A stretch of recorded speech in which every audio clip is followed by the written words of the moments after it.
The police chief here in Rehoboth has been under fire the last couple of months after a December drinking incident that has left lingering questions and a no confidence vote from the rank and file.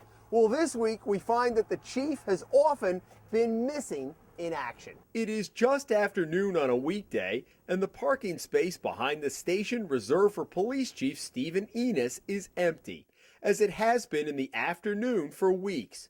In fact, most afternoons you can find Enos's unmarked cruiser in the parking lot on the backside of this apartment complex at 45 Dodge Street in Pawtucket.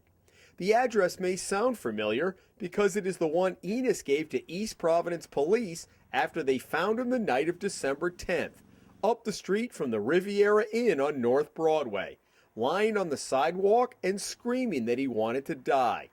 The chief, who admitted to drinking after driving to the Riviera Inn earlier in the day while on the narcotic Vicodin, told police that night he had locked his service revolver in the cruiser and given the keys to a woman named Shelley.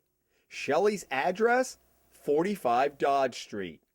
Over the past month, the Hummel report found Enos here day after day after day after day. One day at 10:30 in the morning, other times at noon, but mostly in the afternoon, all afternoon. For the past 2 weeks, with the exception of the President's Day holiday, he left Pawtucket at 9 a.m., arriving at the station about 15 minutes later. Enos put in 2 or 3 hours, then returned to Pawtucket. One day going to this gym in Seekonk for a workout about 1:30, before returning to Dodge Street, where we found him again at 3 o'clock. So we asked the chief's boss, Board of Selectmen Chairman Ken Foley, about it after Monday night's meeting. He puts in probably, 60 hours a week. He's on salary. So he has flexibility. It's on nights. I know he goes out nights, days, weekends. It's hard to, in any leadership position like that, he has to be very flexible with his hours. He basically comes in about 9 o'clock, leaves about 11:30 or 12, and spends the rest of the day at this apartment in Pawtucket. Mm-hmm. And what's your reaction? Like I say, that's one side of the story, and I'll certainly look into it and make it. Would that be a problem for you if he was not? Let me. Of course, it'll be a problem. Let me look into it. Enos often keeps a patrol rifle in the trunk of the cruiser, which is now parked every night 1 block away from Prospect Heights, a low-income housing project that local police watch carefully because of its high rate of drug activity. The chief, who was hired in the fall of 2008, earns just shy of $95,000 a year and is eligible for a clothing allowance of up to $1,050. But by living in Pawtucket, the chief is violating a section of his contract that requires him to live in Rehoboth.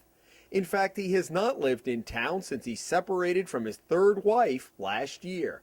The contract also calls for him to contact the Board of Selectmen if he's out of town for more than 24 hours. The chief's contract calls for him to live in town. And is he doing that? I assume he is. I think he lives on Blanding Road.